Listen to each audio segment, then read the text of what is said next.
bagian ini kita akan membahas sebuah teknik yang lebih advance untuk melakukan edge detection bernama Kenny Edge Detection.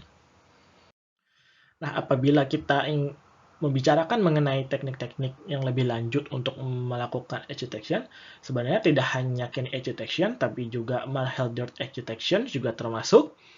Lalu juga ada metode yang bernama Linking Edge Points, yang mana sangat berguna untuk menyambungkan edge-edge yang sudah dihasilkan dari edge detection. Namun, kedua metode ini tidak akan dibahas lebih lanjut di bagian ini. Silahkan Anda pelajari sendiri.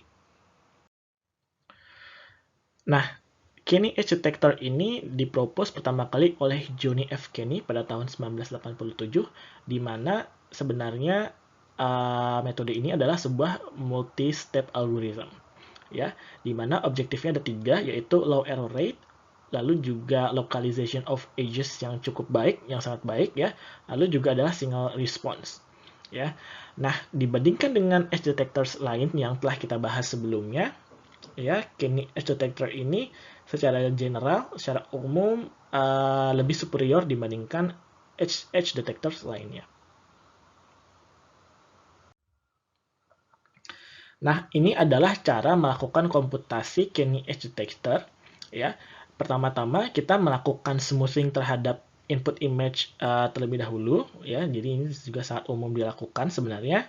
Lalu kita menghitung gradient magnitude dan juga direction-nya, ya. Hal ini juga umum dilakukan di edge detectors lainnya. Nah, lalu yang unik dari Kenny Edge Detectors ini adalah step ketiga, 4, dan 5, ya, di mana yang ketiga adalah apply non-maximum suppression to gradient magnitudes, yang mana ini berguna untuk get rid spurious response to edge detection, ya, jadi berguna untuk menghilangkan noise-noise yang ada pada sebuah citra, ya. Lalu melakukan double thresholding to determine potential edges, ya.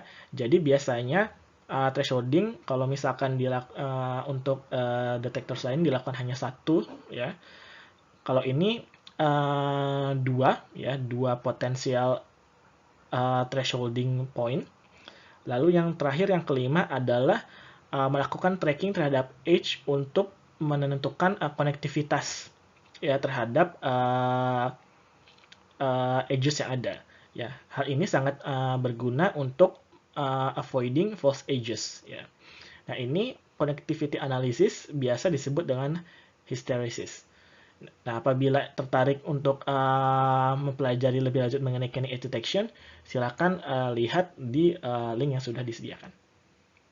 Nah, ini adalah ilustrasi dan komparasi dari Kenny Edge Detection, ya. Yang di bagian ini adalah original input image, yang ini adalah thresholded gradient dari smoothed image, ya. Jadi ini didapatkan dari Sobel gradient operators, ya.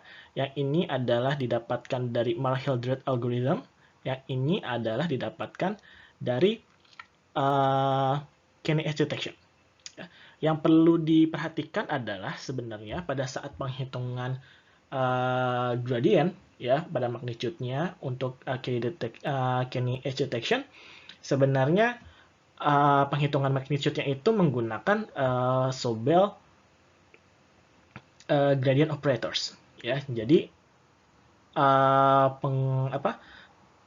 Kenny Edge Detection itu tidak mempropose sebuah gradient operators yang baru, tetapi mempropose step 3, 4, dan 5 yang sudah dijelaskan di slide sebelumnya. Jadi bisa kita lihat di sini, uniknya adalah walaupun menggunakan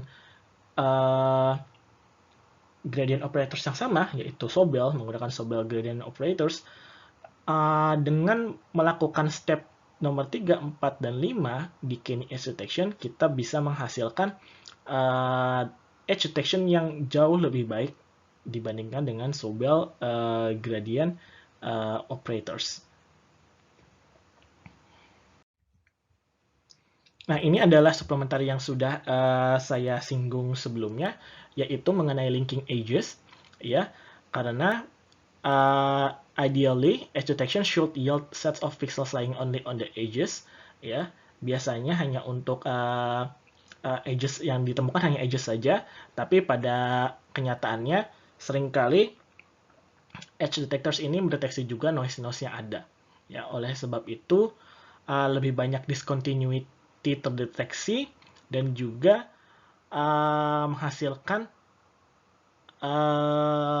edge yang terputus ya. Jadi contohnya di sini ada dua buah edge ya, di yang sebelah sini dan sebelah sini. Namun karena ada noise atau apapun itu menghasilkan unlinked edges di sebelah sini. Nah, di sini diperlukan metode linking edges agar menghasilkan edges yang kembali tersambung. Nah, ada dua buah linking algorithms yang biasa digunakan, yaitu local atau neighborhood processing. Ya, jadi karena dari penghitungan edge detection itu biasanya kita mengetahui magnitude dan juga direction-nya, maka bisa kita teruskan edge ini sesuai dengan direction yang ada, sehingga kemudian mencari apakah ada edges di dekatnya yang sebenarnya juga adalah seharusnya menyambung atau tidak. Ya, jadi seperti region growing, apabila kita melakukan ini, maka metode ini dinamakan local atau neighborhood processing. Ya, namun kita juga bisa menggunakan yang namanya global processing. Jadi kita melihat secara keseluruhan image yang ada untuk menentukan apakah ada sebuah objek atau bentuk apapun itu yang seharusnya terekstrak menggunakan edge detection. Nah, ini adalah contohnya menggunakan Hue transform, tapi di sini adalah menggunakan ellipse Hue transform. Bisa kita lihat ini adalah USG dari bayi, ya, dari lingkar kepala bayi. Apabila kita melakukan edge detection seperti biasa, maka biasanya yang kita dapatkan hanya yang atasnya atau bawahnya saja, yang bagian ini dan bagian yang sebelah sini sering sekali tidak terdeteksi. Maka dengan Hue transform kita bisa mencari konektivitas dari edge yang sudah terekstrak menggunakan edge detection dan objek yang sebenarnya ingin kita deteksi. Nah, inilah sebabnya kenapa kita sebutkan bahwa Hue transform ini adalah global processing, karena kita melihat secara global, secara image-nya, secara satu citra, ya, tidak hanya di neighborhood-nya saja. Oke, sampai saat ini kita sudah melihat berbagai macam metode segmentasi yang berdasarkan edge-based, ya, berdasarkan edge. Nah, berikutnya kita akan melihat berbagai macam metode yang berdasarkan similarity, ya. Jadi ada distribution-based segmentation dan juga region-based segmentation.